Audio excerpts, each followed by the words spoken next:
One of the biggest questions coming into London was Leviatan. How would they play? This was a team that everyone can admit is made of people cracked out of their mind, but they're all very young. In fact, they're the youngest team attending London by a long shot. So a lot of people wondered if inexperience would make them lose. The exact opposite has happened. They've looked like seasoned veterans as they beat the world champions of last year and global esports to 2-0 flawlessly into playoffs. In this video, we're going to be taking a look at their Ascent game against NRG and breaking down how they're able to still make Neon work, the agent, not the player, and still, despite this youth and inexperience, dominate the world champions. I'm Lionzblade. Comment below what team you think is going to win Masters London, because I have a feeling it might be one of the two I'm showing on screen right now. Let me know what time I should upload. Masters London hits like directly when I normally upload, so let me know what time I should do that, and let's get into it. There's 30 seconds left on Lev's bonus. They're able to get bombed down on attack side of Sentinel 4v5. Not the worst spot ever, but once Blows dies here, it should be over. And then you see Sato just ace. For some reason, it cuts to his camera after this. I mean, amazing shots, but it cuts to his camera like it's over. It's not. He does ace, but it cuts to his camera. I'll show you guys the replay. But this just shows what Leviatan are capable of individually. This is a team of players who literally anyone can ace at any time. Yes, even King. He aced later on in the game, even if it was technically an eco ace. These players are cracked out of their mind. But there's a lot more that goes into it than just, oh, this player aces. So let's go ahead and take a look at the strategy of a Leviatan round. The macro idea of this round is so beautiful by King. They throw a fake towards A that you can see immediately. Neon wall, paranoia, they start smoking. So Brock does end up walking back, but everyone else is B. This chamber trip that they broke, by the way, it didn't matter. They have him holding the space, him being Neon, the player, not the agent. They have him holding the space with the op a ton. It's what their game plan really revolves around because he's such a good opper. He just holds the space and waits while they do stuff on the other side of the map. But this A fake is such a brilliant fake because it immediately turns into a B crunch. You can see him here. He TPs back Boathouse and immediately, once Mata A gets tagged and then dies, Kiko realizes, oh, he's back boat and I'm getting crunched. Brock is back here because he was rotating. He did fall for that fake. So what ends up happening is King plays beautifully. Again, the macro idea of a crunch needs to be combined with the micro idea of King staying alive here so his teammates can help him. That's one of the things Lev do very well. Their macro ideas from King are very solid, but where they really excel is the micro. The mechanics of the players, the decision making is all so good, especially for the youngest team in VCT. How many times have we seen young teams go to internationals and completely fall apart due to inexperience? That's not what's happening here, and that is so scary if you're playing Lev. Look at how King plays this. Exactly what he needs to do. Bait, wait until Sato is able to get the trade on him, kill Kiko, and then talked about the micro right here.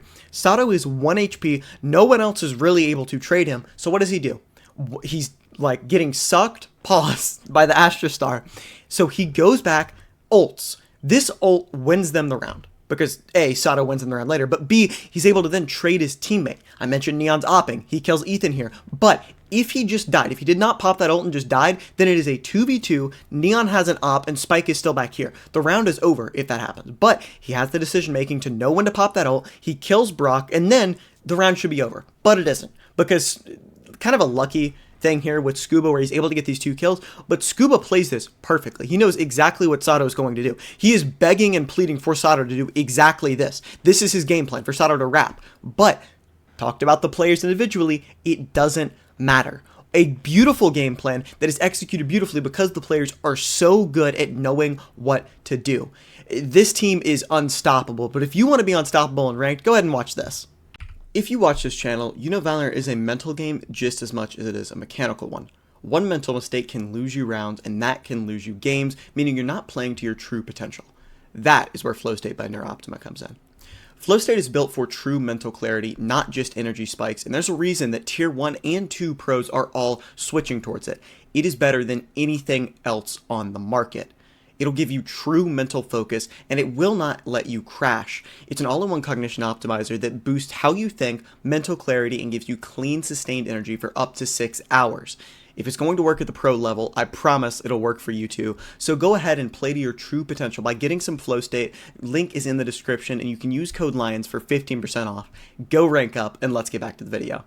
Another thing that makes Lev so deadly is their comp. See, they play a lot of double duelists, we're going to run you down and take the site over and there's nothing you can do about it, and because they do that, it makes their fakes better. The enemy team knows it's very difficult to defend against them, so they tend to have to respect it a little bit. For example, look at your minimap here. Watch what happens off of a Phoenix wall and some noise over here on the A bomb site. Immediately, they have several players heading over. They have Brock going over with the Odin, and he is wanting to make sure, hey, they're not running everyone down and just trying to take over the site. So it ends up making their fakes so much better. For example, look at this B main standoff here. This happened for a lot of the game, by the way. Just Neon holding the space, Mata holding the space, both of them not wanting to let the enemies get up for free. But because Neon's holding the space here, as you can see, King is able to call them back into B, and then they do the actual, we are going to run you down and win this round and you can't stop it play. And it works. Look for here. We're going to play a game. All right, we're going to play a little game, you and me. How many pieces of utility are used on Mata to stop him from opping here? 3. Neon Stun, Omen Paranoia, and he's Phoenix Flashed. All 3 of those are pieces that individually are normally used to clear out oppers.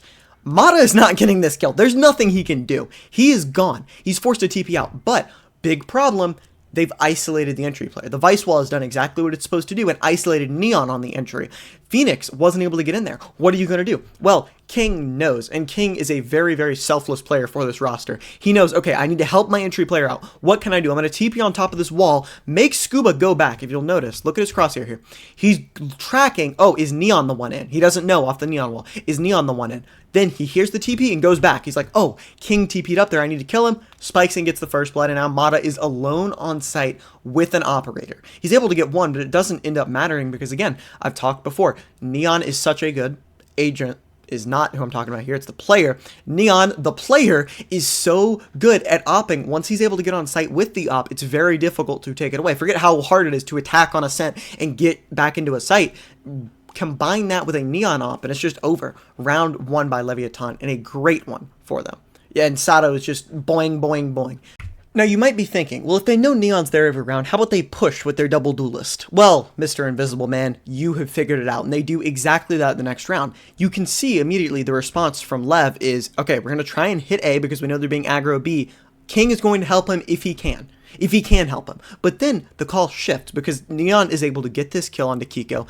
This Sova ult, by the way, I have no clue what's happening here. See, I tested this out in a custom because I thought, oh, he can't reach him or something. That's why he cancels it. No, he whiffs 2 Sova ult shots here onto him, cancels it before he does the last one, and then, yeah, I've got nothing.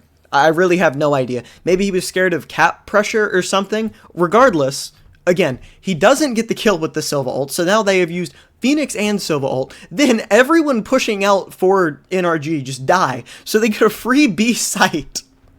They end up walking back in anyways, but the round is over. That push was a disastrous fail. Lev were able to save Neon and win the round off of NRG taking that fight, and NRG are now down Sova and Phoenix ult. Great round from Lev. Can't say the same from NRG. And again, if any Sova players, like Sova mains, I don't main Initiator, can tell me what's going on there, please do. I would love to know. Let me know in the comments below, because I've got nothing. Now, getting 7 rounds on attack side ascent is amazing, and normally when teams do it, you are a little worried that the defense will fall off. Did not happen at all. Lev's defense was lights out. Watch this. They fight up B main a little bit to get their chamber inserted. Neon's able to play the quick rotate. Again, they're going to play him in this current meta because Spikeson is so good at Neon. It doesn't really matter. It helps them explode out. Once NRG start walking back towards B as well, this is something that is super important to Lev. Sato is able to play off of his teammates so well, especially on the Phoenix. Again, Phoenix is meta. That's just what it is, but he is so good at Phoenix because he can refrag right there off of Mata. Then, oh, Ethan died. He got like stuck on a wall. It was a weird kill, but 3v4 now because Sato was able to swing off his teammate. I feel pretty comfortable saying if it's just a 4v5, right, for Lev and NRG try and explode out with all this utility, then there's a decent chance, keep in mind that Omen wouldn't be able to help and he's going to become impactful later in the round, that this round goes to NRG, right? They're able to just overrun the site. Instead, gets that kill, and then the Omen I was talking about, because of the stall, comes over, Spike gets the kill, and that is that. Pistol round secured as Lev look to wrap this up. It's great stuff from them. Here's a Molly lineup if you want to go a little deeper in an A main fight. I know there's the traditional one that doesn't go this deep, but this is a really good Molly to fight this because as you can see, first blood enabled and then they're gone. Within 10 seconds, Mata's low, you have full A main control, and you are up numbers, and they're fine with this because they have such a good opper here on B in Neon. Again, he's able to just hold this space, and eventually once all the dust settles, Mata goes back through, bang, bang, bada boom, they pop this Visal. Now this is something that you guys need to listen to, so listen carefully. In ranked, people swing before utility. People swing before utility. Full clear stuff, sometimes people just swing before utility. If you're opping in rank, if you're holding an angle in rank that's a little deeper, stay a little bit longer. It doesn't matter if they've darted, it doesn't matter if they drone. A lot of the time, you can get away with stuff like this, especially in low ranks. Again, the average Valor player is gold 3. After Neon gets that first play, he's able to get some spam damage onto Brock that enables the shock dart kill here. 4v2, round over, and it is 6-10 Leviatan, and they're wrapping this up against the world champions. You have to keep this in mind. This is quite possibly the worst this team will ever be, because once they get that experience, those reps that people were worried about, they're going to be even better than this. Keep that in mind and make your pick'ems. Now, you've seen NRG come back on some crazy scorelines before, so Lev know they have to stay locked in here. They have King TP down into Wine, and for a second it looks like it's going to work, but then they're holding, nothing. They even tap the orb to bait him out, but because of how Mata got in, if you can see here, there wasn't really a lot of utility. He's just going through. I'm going to entry. There's a dart, and that's it. It doesn't scan Sato because he's front gen. He gets the Molly kill as well, his second of the map, and after all the trades, after everything's done, it is a 2v2 scenario. This ult gets a kill onto the ult of Kiko, but not actually the player. It's really fun to hear the crowd's reaction when they're like, oh, and then you could hear it like die down immediately because they realized that it was the ult. Anyways, this just becomes a really weird standoff where NRG want to fake that they've left, but they have a contained player, so the only place they could leave through is mid, and Lev just don't think they will. You can see it here. You have Blows up, just waiting. He doesn't hear anything mid. He doesn't hear anything, waiting, until eventually NRG give up this ruse and go ahead and plant the bomb. We've talked before about how Neon's a great opper. Well, the Outlaw, you're able to do arguably more damage. Both these players are 1 HP to the Outlaw, so he waits, and it's a really weird spot, actually, because they know someone could be flanking. They aren't sure, and then you have the Odin, again, trapping them in. They're in a box right now. NRG are in a box. Blows is Odining up Heaven. You are one shot to the Outlaw, so they don't want to peek the Outlaw. You can't really fight Heaven too well, and you're having to go back and forth until finally Kiko dies, and somewhat poetically, Brock goes down to his own Odin spam. Thank you guys so much for watching. Let me know if you think Lev are going to win in the comments below. Make sure to hit that subscribe button, and I'll see you guys next time. Peace.